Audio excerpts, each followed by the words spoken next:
السلام علیکم. ہم الائٹ کورسز میں آپ کو ویلکم کرتے ہیں. آج ہم کرپٹو کے بارے میں جانیں گے. بیسیکلی کرپٹو ایک ڈیجیٹل ورچوئل مطلب کبھی دکھنے والی ڈیجیٹل ایک جیسے پیپر کرنسی ہے، جسے اس کے جیسا کچھ بھی نہیں ہے. یہ ایک کبھی نظر نہ آنے والی ہے، ایک آن لائن کرنسی جس کو کہہ سکتے ہیں. یہ وہ ہے. اب اس کو ہم گولڈ بھی کہہ سکتے ہیں، جیسے یہ آلموسٹ گولڈ کی ہی فارم ہے. بس فرق یہ ہے کہ وہ ایگزسٹ کرتا ہے، ہم لوگ اس کو دیکھ سکتے ہیں، ہاتھ لگا سکتے ہیں. لیکن یہ جو کرپٹو کرنسی ہیں، اس میں جتنے بھی کوائنس ہیں کبھی کوئی وجود میں نہیں ہے. ایک اس کی صرف شکل بنانے کے لیے ایک بنایا جاتا ہے کہ ہم لوگوں کا یہ لوگو وغیرہ یعنی فارمیلٹیز پوری کرنے کے لیے دکھایا جاتا ہے. تو بیسیکلی جیسے گولڈ کی پرائز بڑھتی ہے، ہم آگے سیل کر دیتے ہیں، کبھی اس کی ڈاؤن ہوتی ہے. آلموسٹ سیم یہ کرپٹو کرنسی بھی وہی ہے. جیسے ہمارا لاس اس میں بھی نہیں ہوتا، گولڈ خرید لیا کوئی لاس نہیں ہوگا، ایک نئے دن اس میں پرانا ہی مانا ہے. اسی طرح سے کہ یہ بھی کرپٹو بھی اسی طرح کی چیز ہے. اس میں لاس ہو جاتا ہوتا ہے. اب کچھ کرنسیز ہوتی ہیں جن کا صرف فال ہوتا ہے، صرف فال، اور کبھی کبھی فال ہونے کے بعد رائز بہت دیر کے بعد ہوتا ہے. ہو سکتا ہے 2 سال کے بعد وہ دوبارہ رائز لے، 2 سال نیچے آتی رہے. تو ہمیں اس کو اوائڈ کرنا ہوتا ہے کہ ہم ایسی جگہ پہ ہم انویسٹ نہ کر دیں جس میں ہم لوگوں کو انویسٹ کرنے کے بعد پروفٹ مل جائے لیکن وہ 2 سال کے بعد ملے. ہمیں بیچ میں اگر پیسوں کی ضرورت پڑ جاتی ہے تو ہم لوگ نہیں نکال سکتے، کیونکہ اس کی جو ہم نے جس ٹائم خریدا تھا اب اتنا ہمیں پیسہ نہیں مل رہا. تو اس سے بچنے کے لیے ہم لوگ کو آپ کی مدد کرنے ہیں. آج کی کلاس میں صرف ہم لوگ کرپٹو کے ہی بارے میں جانیں گے ایکچولی ہے کیا. کرپٹو کو ہم بٹ کوائن بھی کہتے ہیں. بٹ کوائن کیوں؟ کیونکہ سب سے پہلے آیا ہی بٹ کوائن تھا 2008 میں. چائنیز ایک آدمی تھا، اس نے اس پہ کام لانچ کیا تھا، لیکن اس پہ کام 1988 سے چل رہا تھا. لیکن ہسٹری کی طرف ہم نہیں جائیں گے. تب سے کام چل رہا تھا لیکن کچھ بنا نہیں. تو 2008 میں جا کے اس کا متعارف کیا گیا، اور اس ٹائم یہ $1 کی بھی بٹ کوائن نہیں تھا. تو لوگ ہنستے تھے، یہ کیا بھائی ہم نے پروفٹ انویسٹ کر دیا تو کیسے ہو سکتا ہے، کوئی بیوقوف تو نہیں ہے کہ ہمیں ڈبل ٹرپل کرے گے. اس کی ہم انشاءاللہ اگلی یا تیسری کلاس میں بات کریں گے کہ یہ انویسٹ کیوں کیا جاتا ہے اور کیوں ہم لوگوں کو ڈبل بنا کے دے دیا جاتا ہے. بھائی پاگل ہے کوئی ہم لوگ کو بنا دے گا، لیکن فی الحال ہم اس میں نہیں جانیں گے. تو بٹ کوائن اب $64,000 کو ٹچ کر کے تھوڑا دوبارہ نیچے آیا. مطلب جو کہ $1 کا بھی نہیں ہوتا تھا، اس نے اتنا بڑا لوگوں کو پروفٹ دے دیا. کئی لوگوں نے تھوڑا سا بڑھتا تھا کہ $1,000 بڑھتا تھا، اس ٹائم لوگوں کو نہیں پتا تھا، فوراً سیل کر دیا کرتے تھے. لیکن اب لوگوں کو اس کے بارے میں سمجھ آتی جا رہی ہے تو سمجھ رہے ہیں. تو بٹ کوائن سب سے بڑی کرنسی ہے.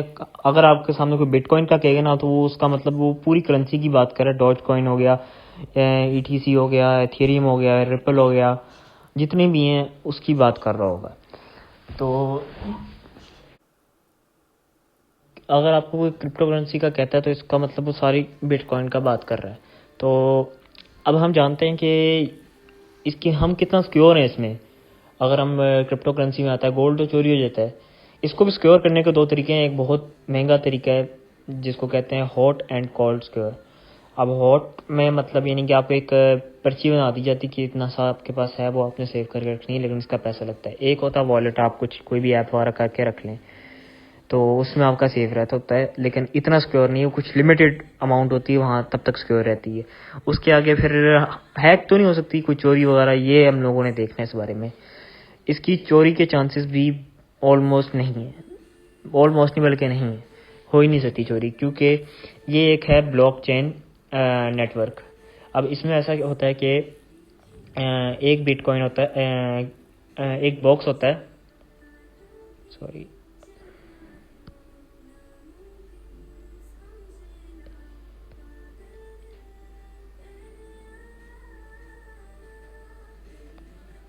ہاں، اس میں ایک باکس ہوتا ہے، اس میں 50 بٹ کوائنز ہوتے ہیں، 50 بٹ کوائنز. اب یہ 50 بٹ کوائن جب بھی آپ کچھ خریدتے ہیں تو یعنی کہ ٹرانزیکشنز ہو رہی ہوتی ہیں. پہلی آپ کا اس سے یہ خریدا ٹرانزیکشن ہو گئی، پھر اس سے یہ ٹرانزیکشن ہو گئی، یہ ٹرانزیکشن، یہ ایسے ایک بلاک چین نیٹ ورک بنتا ہے. اب اس کا ایک کوڈ دیا جاتا ہے، اس میں ایک کوڈ اس میں دیا جاتا ہے، ایک کوڈ اس میں دیا جاتا ہے، ایک کوڈ اس میں دیا جاتا ہے، ایک کوڈ اس میں. اور یہ کوڈ ایسے ہیں جیسے فنگر پرنٹ آپ کہتے ہیں نا، اس کو فنگر پرنٹ بھی کہا جاتا ہے. جیسے فنگر پرنٹ ہے نا، یہ کوڈ اس طرح سے کہ کبھی میچ نہیں ہوں گے ایک دوسرے سے، اور گیس کرنا بھی آلموسٹ نہیں. لیکن کوئی بہت پروفیشنل بندہ آ جاتا ہے تو اس کو ہیک کرنا نا، وہ اس کو ہیک کرے گا، اس کا کنیکٹ ہوگا، جو اس کا کوڈ ہے وہ اس کے ساتھ کنیکٹ ہوگا، تو اس کو اگر وہ ہیک کرے گا تو اس کو بھی ہیک کرنا پڑے گا. چلیں اس نے پھر اس کو بھی ہیک کر لیا، اس کو اس طرح سے اس کو پھر ہیک کرنا پڑے گا. اگر اس نے اس کو بھی ہیک کر لیا تو اس کو یہ اس سے کنیکٹڈ ہے تو اس کو بھی ہیک کرنا پڑے گا. یعنی یہ لمبی چین چلتی آتی ہے اور اس کو نہیں ہے ہیک کرنا پاسبل. اچھا دیکھیں، آپ جب دنیا میں جو بھی پیمنٹ وغیرہ ہوتی ہے، گڈز وغیرہ خریدتے ہیں، کچھ بھی خریدتے ہیں، تو ہمیشہ دو طرح کے طریقے ہوتے ہیں. ایک سینٹرلائزڈ ہوتا ہے، ایک ڈی سینٹرلائزڈ ہوتا ہے. میں آپ کو سینٹرلائز سمجھاتا ہوں جس میں کچھ میڈیم ہو. مطلب فار ایگزامپل بینک ہو گیا، میں لکھتا ہوں سی کا مطلب سینٹرلائزڈ. تو یہ میں ہوں، یہ آپ ہیں، آپ کسی اور ملک میں کسی اور ملک میں ہوں، اور ہمارے بیچ میں آ جاتا ہے ایک بینک. تو آپ سے میں نے کوئی چیزیں خریدنی ہیں، آپ کسی اور ملک میں بیٹھے ہیں، یہ میں ہوں، یہ آپ ہیں. تو میں آپ سے کوئی چیز خریدنی ہے، تو آپ کو میں پیمنٹ دیتا ہوں. میری پیمنٹ پہلے بینک میں جائے گی، بینک سے پھر آپ کی طرف آئے گی.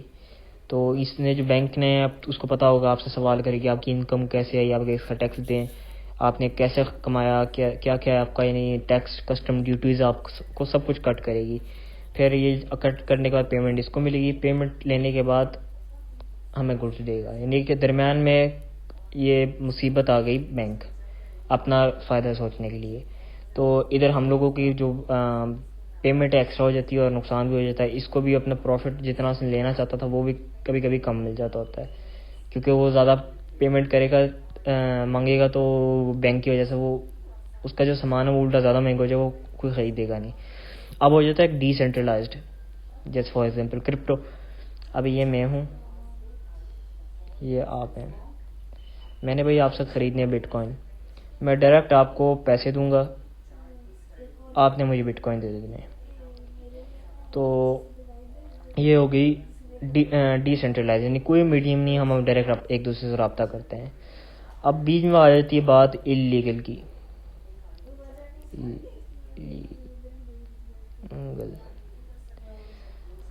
پاکستان میں آپ کو پتا ہوگا یہ کرپٹو کرنسی فی الحال اللیگل ہے، لیکن کرتے ہیں کوئی مسئلہ نہیں ہوتا. لیکن اگر کوئی چیز اللیگل ہے، آپ دیکھیں یہ میں ہوں، یہ آپ ہیں، آپ نے مجھے پیمنٹ کی کہ مجھے 10 بٹ کوائن دے دو، آپ نہیں دیتے. تو اب نہیں دیتا، ہمارے پاس کوئی راستہ نہیں، ہم گورنمنٹ کے پاس جائیں گے، وہ کہیں گے بھائی ہاں یہ تو ٹھیک ہے اللیگل. تو پاکستان میں کرپٹو کرنسی ایک طریقہ ہے کہ روکا جا سکتا ہے، ورنہ یہ ٹرانزیکشن کبھی نہیں روکی جا سکتی. پتہ ہے بلاک چین جو اس کی ہے، نیٹ ورک اس کا، وہ چلتا رہتا ہے، کبھی کوئی ہیک نہیں کر سکتا، کوئی طریقہ نہیں کر سکتا. ایک واحد چیز ہے وہ ہے گورنمنٹ. اگر گورنمنٹ کی ہمارے ساتھ پاسپورٹ ہوگی تو یہ کبھی اسکیم بھی نہیں ہو سکے گا ہمارے ساتھ. لیکن ایسے اسکیم ہونے کا بھی چانس 100 میں سے 1% ہے بس. تو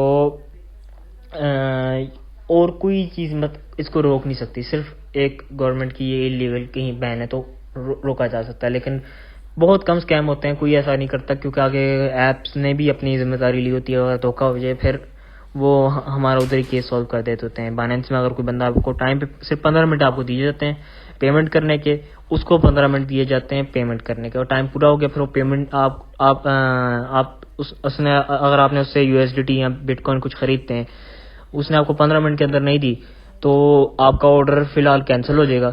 تو اگر دینا بھی چاہے نا، لیٹ ہو گیا نہیں دے سکتا، کیونکہ انہوں نے اپنا معیار بنایا ہوا ہے اسکیم بچانا ہے. کیونکہ انہوں نے آگے ان کی ریپوٹیشن خراب ہوگی، کیونکہ ابھی بائننس سب سے بڑا ایپ ہے، دنیا کی سب سے بڑی کرپٹو ایکسچینج کی چیز ہے. تو وہ بچانے کے لیے بائننس اپنا نام بچانے کے لیے وہ ہمارے لیے ہمیں پھر آپشن دیتی ہے اپیل کریں. اپیل کرتے ہیں، وہ دوبارہ اس کے پاس جاتا ہے، اس کے اندر پھر کرنا پڑتا ہے. پھر وہ ٹائم کافی 2-3 گھنٹے کا اس کو دیا جاتا ہے، اس کے اندر کر دیا جاتا ہے. اگر نہیں ہوتا جو پھر اس سے ڈائریکٹ رابطہ کیا جاتا ہے. جیسے کہ آپ لوگوں نے ID بنائی ہے، آپ کا پورا ریزیڈنٹل پروف مانگا جاتا ہے، مطلب آپ کہاں رہتے ہو، کیا کرتے ہو، آپ نے کبھی انویسٹمنٹ تو نہیں کی، سارا ریکارڈ ہمارے پاس ان کے پاس ہوتا ہے. پھر وہ اس بندے کو ٹریس کرتی ہے، اس کے گھر تک جا کے اس سے پیسے نکال کے ہم لوگوں کو کسی طرح سے واپس کرے گی.